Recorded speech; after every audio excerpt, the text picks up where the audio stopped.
At first, nothing seemed unusual. The radar blip was small, steady, controlled. A twin-engine cargo plane descending through low clouds just after 2:13 a.m. toward a regional airstrip that wasn't scheduled to receive any flights until sunrise. No emergency beacon, no distress call, just a calm, routine request to land. The air traffic controller later said the pilot's voice never wavered. No panic, no urgency, just one sentence, requesting immediate landing due to cargo irregularity. The plane touched down smoothly. CCTV from Hangar 4 shows the aircraft taxiing into a dim corner of the tarmac, far from the main terminal lights. Then the pilot steps out. He doesn't rush, doesn't call for help. He stands there in the yellow glow of the runway lights, staring at the ground beside the aircraft like he's trying to remember something important. Airport staff would later say the silence felt wrong. No one knew at the time what was inside the cargo hold. What police would later discover would turn this quiet airfield into a sealed crime scene before sunrise. This is the story of Elena Marquez. Now, before we continue, do you know that if you subscribe to the Crime Train channel, you'll be notified of true crime events happening around the world, especially in the USA? Let's continue. Discovery of the crime. The first person to approach the plane wasn't the police. It was a ground technician named Ryan Holt. He walked toward the aircraft expecting paperwork, routine unloading, maybe a mechanical complaint. But before he reached the tail section, he stopped. There was a smell. Not strong, not obvious, but out of place. He asked the pilot to open the cargo compartment. The pilot, Daniel Voss, hesitated, just for a second. Then he said he needed company authorization before anyone touched the cargo. That's when airport security was called. Officers arrived at 2:29 a.m. They noted something immediately. Daniel Voss was calm. Too calm. No visible distress. No frustration about delays. No concern about the supposed cargo issue. But his eyes kept moving toward the back of the aircraft. When officers insisted on opening the cargo hold, Daniel stepped back and said, "You're not going to like what you see." Inside, they found something that changed the entire direction of the investigation. This was not freight. This was not an aviation issue. This was a crime scene. Now, let's rewind timeline. To understand how this happened, we have to go back. Not hours, but months. Victim humanization, Elena Marquez. Elena Marquez was 27, structured, focused, ambitious. She worked as a logistics coordinator for the same private freight company Daniel flew for. Her job was numbers, routes, timing, making sure shipments moved perfectly. Her friends describe her as the planner of the group. She had a 5-year plan: start her own import business, buy a home for her mother, expand into international routes. She was careful with money, careful with people. She didn't fall into chaos, but she believed in giving people chances. And that's how Daniel entered her life. The relationship, slow change. Daniel Voss was 34, a pilot, confident, disciplined. At first, he was everything stable. He picked her up from work, brought her coffee on late shifts, talked about building a future. Co-workers thought they were solid. Then the tone changed. Daniel started asking who she was texting, why she stayed late, why male co-workers needed her. At first, it sounded like a concern. Then it became monitoring, then control. Texts recovered later showed the shift. "I just worry about you. You don't need them. You have me. Why do you need space from someone who loves you?" Elena didn't argue loudly. She pulled away quietly. But to Daniel, distance felt like betrayal. Something inside him began to fracture. Psychological shift arrives. Friends noticed Daniel becoming obsessed with certainty. He asked Elena if she was losing feelings. He needed reassurance, constantly. When she hesitated, his tone darkened. One coworker said he didn't want a partner. He wanted ownership. And the most dangerous point in a controlling relationship is when control starts slipping. The final day, the countdown. 6:48 p.m. Security footage shows Elena leaving work. Daniel is waiting outside in his car. They talk. No visible argument. She gets in. 7:32 p.m. Her phone sends a message to her sister. "We're talking tonight. Might be long." 8:11 p.m. Her phone connects briefly to a signal near a private company airfield. Not her home. 8:24 p.m. CCTV at the hangar entrance shows Daniel's vehicle arriving. Elena is not visible on camera. 8:42 p.m. Her phone stops moving. Last signal inside the airfield perimeter. 9:17 p.m. A nearby resident reports hearing shouting from the hangar area. They assume it's work-related. 10:03 p.m. Daniel files a flight plan for a short repositioning cargo flight. Unscheduled. Unnecessary. Approved. 10:26 p.m. The plane takes off. Elena's phone never reconnects. After the flight, when Daniel landed at 2:13 a.m., he didn't call emergency services, didn't report an accident, didn't ask for medical help. Instead, he waited, standing beside the plane, as if delaying something inevitable. Body cam later shows him wiping his hands repeatedly on his pants, his breathing steady, his voice low. When an officer asked, "Who is Elena Marquez?" Daniel looked away and said, "She wasn't supposed to make this harder." Now, the investigation begins. Police sealed the aircraft. Phone records placed Elena and Daniel together at the hangar for nearly 1 hour before takeoff. Inside the plane, investigators found restraints typically used for securing freight, removed from storage but not logged. Security logs showed Daniel's access card used after hours. Then detectives found something else, something that changed the case. A piece of evidence suggesting this flight was not an impulsive decision. It may have been planned. As detectives pulled flight history records, they noticed something chilling. This wasn't the first time Daniel had filed a late-night cargo repositioning flight. There were 2 others in the past 6 months, both unscheduled, both short distances, both with no cargo documentation.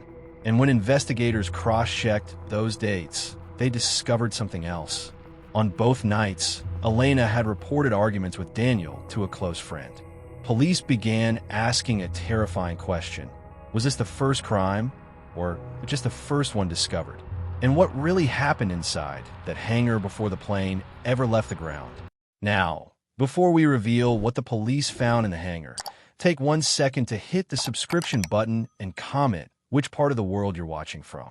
When we left off, police had just uncovered something disturbing.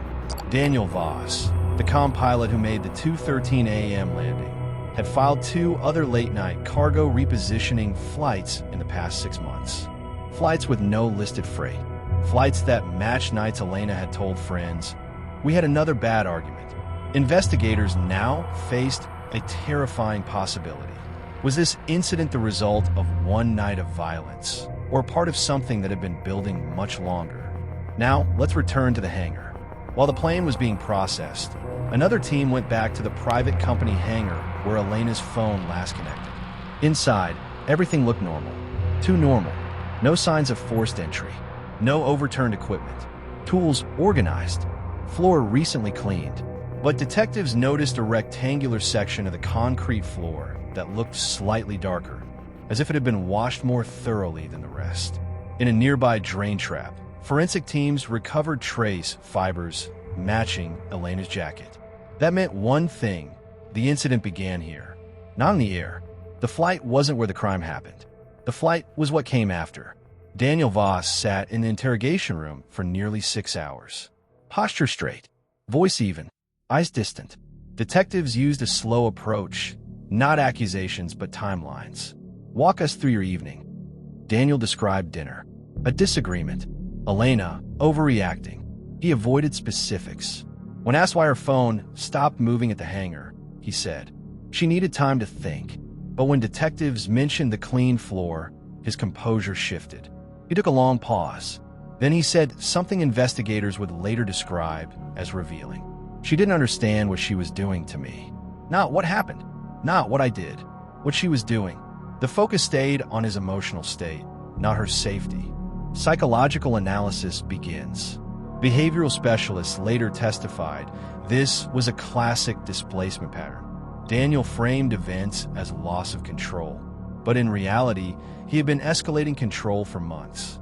Monitoring, isolating, creating emotional dependency. When Elena began pulling away, his sense of identity built around being needed, started collapsing. To him, the breakup wasn't rejection. It was annihilation. The digital trail. Phone analysis uncovered deleted search history from Daniel's devices. How long before missing person report? Private airfield security logs. Cleaning biological evidence. The searches were dated 2 days before the flight. Prosecutors would later argue this was not a sudden emotional explosion. It was preparation. The other flights. Investigators revisited the 2 earlier late-night flights. Fuel logs confirmed both trips occurred, but GPS data showed something odd. Each flight stayed in the air for less than 20 minutes, barely long enough to reach another airport. Instead, both circled over remote wooded areas before returning. No bodies were found in those areas. But detectives realized something critical. Those flights may not have involved prior victims. They may have been rehearsals, practice runs, testing how easy it would be to leave and return unnoticed. The break in Daniel's story. After 14 hours in custody, Daniel finally asked, "Is she still there?" Investigators noticed the phrasing. Not "is she alive?" Not "is she okay?" Still there, as if location mattered more than life. When shown evidence from the hangar drain, Daniel's breathing changed for the first time. Shoulders slumped, and he whispered, "It wasn't supposed to go that far." Sooner than later, the trial begins. The courtroom focused on one question. Was this loss of control or calculated control? The defense argued emotional breakdown, fear of abandonment, a moment of psychological collapse. The prosecution presented pre-incident searches, cleaning of the scene, attempt to transport evidence, calm post-event behavior, practice flight history, a pattern, not panic, planning. Daniel Voss was found guilty of homicide and evidence concealment. Sentence: life imprisonment. No possibility of early release. The family's words. Elena's mother spoke last. She tried to leave peacefully. She thought being calm would keep her safe. Her sister said, "The danger wasn't when he yelled. It was when he went quiet." The warning signs. Experts later pointed to the pattern seen too often. Love, possession. Concern, monitoring. Closeness, isolation. Fear of loss, control through force. The most dangerous moment in a controlling relationship is often the moment someone tries to leave. But even after the conviction, one detail still troubled investigators. During the aircraft forensic sweep, technicians found soil traces on the landing gear. Soil not from the company airfield. It matched terrain from one of the wooded areas Daniel had circled months earlier. Detectives quietly reopened that file, because if those earlier flights were rehearsals, why was soil from that location on the aircraft the night Elena disappeared? And that leaves one haunting question investigators still can't answer. Was Elena the only one, or the only one found? Now, before we walk into the search zone, take 1 second to hit the subscription button and comment if you think we'll find another victim. Daniel Voss was convicted. Life sentence. Case closed, on paper. But one detail refused to disappear. Soil found on the aircraft's landing gear the night Elena vanished did not match the company airfield. It matched a remote wooded zone Daniel's plane had circled during one of his earlier unexplained flights. A place no cargo plane had any reason to be. Investigators quietly reopened the file, because if those flights were rehearsals, there might have been something else waiting out there. Now, let's enter the search zone. The wooded area sat nearly 40 miles from the airfield. Dense trees, no nearby roads, no cell service. The only way to reach the exact clearing identified from flight path data was from the air. Search teams didn't announce what they were looking for. Officially, it was just follow-up forensic verification. Unofficially, detectives were preparing for the possibility that Elena wasn't the first. Aviation analysts reconstructed Daniel's earlier routes using archived radar pings. Both previous flights had followed nearly identical patterns. Takeoff, short climb, direct route toward the same isolated region. Slow circular descent and return. Each time, the plane descended lower than standard cruising altitude.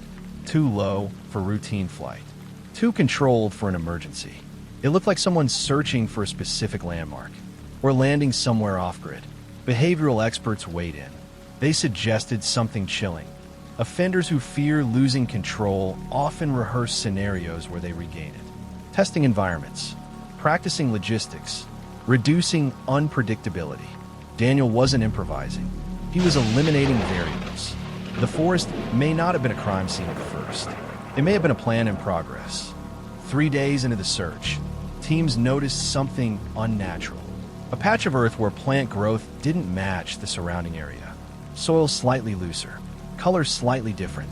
They marked it carefully because the goal wasn't speed. It was certainty. As the search progressed, Daniel made an unexpected request for prison. He asked to speak with investigators. Not his lawyer. Investigators. He said he had something to clarify. When detectives arrived, he appeared thinner. Eyes tired. Voice quieter. He didn't ask about appeals. He didn't mention the verdict. He asked one thing. Did you go out there? They didn't answer. He smiled slightly. Not relief. Not fear. Something closer to resignation. For the first time, Daniel spoke without deflection. He described the feeling of things slipping.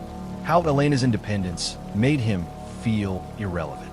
How silence from her felt louder than arguments. Then he said, "You think this is about one night?" It wasn't. Detectives asked what he meant. He stared at the table for nearly 40 seconds. Then whispered, "You don't start at the edge. You build toward it." Back in the woods, forensic teams began excavation at the marked spot.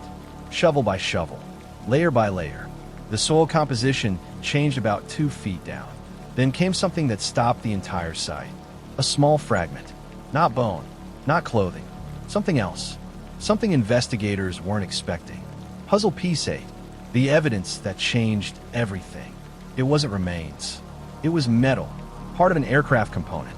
A small detachable interior bracket. The same type used in Daniel's model of cargo plane. But older, weathered, buried long enough to predate Elena's disappearance. Meaning at some point in the past, Daniel's aircraft had been here before. Not circling, not rehearsing, but rather landing. Investigators realized the earlier flights may not have been practice. They may have been part of something already underway. Daniel hadn't escalated from nothing. He had escalated from experience. The question was no longer, was Elena the first? The question became, who else had crossed paths with Daniel Voss and vanished quietly? Before leaving the prison, a detective asked Daniel one final question. Why that location? Daniel didn't hesitate. Because no one looks up there.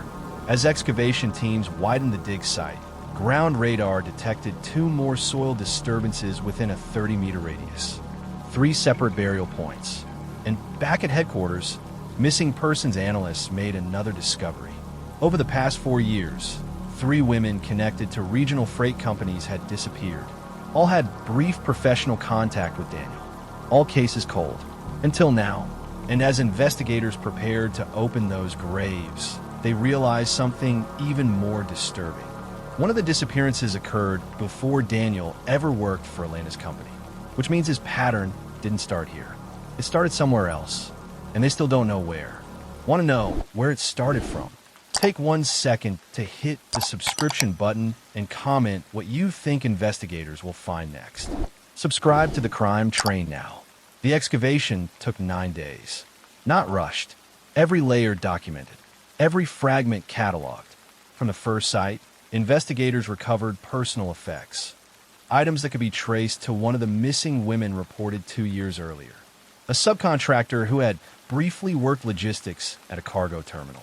She had vanished after telling a friend she was seeing someone from work. The second site revealed remains tied to another disappearance. A mechanic's assistant from a small aviation service company. Both cases had been ruled voluntary disappearance at the time. No signs of struggle. No evidence. Until now, Daniel's plane had been the one constant thread no one had noticed. Because no one had thought to connect a pilot to people who simply seemed to start new lives. Behavioral analysts now saw the structure clearly. Daniel didn't target randomly. He chose women connected to his professional world. Places where brief interactions felt normal. Short conversations, shared schedules, familiarity without scrutiny. He built emotional dependency quickly, presented himself as stable. protective, reliable. Then, when distance appeared, when independence returned, his need for control escalated. The airfield, the aircraft, the isolation, those weren't opportunities. They were tools. Detectives returned to Daniel one last time. This time, they didn't ask about Elena. They laid photographs of the recovered personal items on the table. One by one. He didn't look surprised. He looked tired, like someone whose secret life had finally become heavier than the effort to hide it. A detective asked quietly, "Why keep going back to the same place?" Daniel answered without looking up, "Because it was quiet there. No interruptions. No judgment." Then he added, "Up there, everything stayed where I put it." It was the closest he ever came to admitting the full scope of his crimes. Not rage, not chaos. Control, absolute and undisturbed. The new findings reopened proceedings. Daniel Voss was charged with multiple counts of homicide tied to the recovered sites. The prosecution presented a chilling timeline spanning nearly 5 years. Each disappearance occurred after a brief relationship. Each followed signs of emotional withdrawal from the victim. Each ended with Daniel filing a late-night flight. The defense no longer argued emotional breakdown. They argued mental illness. But experts testified Daniel understood right from wrong. He planned. He concealed. He repeated. The court sentenced him to multiple life terms without parole.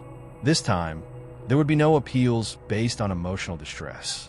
For the families of the other victims, closure came with grief layered over years of uncertainty. One mother said, "We thought she left. We told ourselves she wanted a new life." Another said, "Not knowing was worse than the truth." But the truth still hurts. Elena's family attended every session. Her sister later said, "She wasn't the beginning, but she's the reason it ended." Experts later summarized the case as a study in hidden escalation.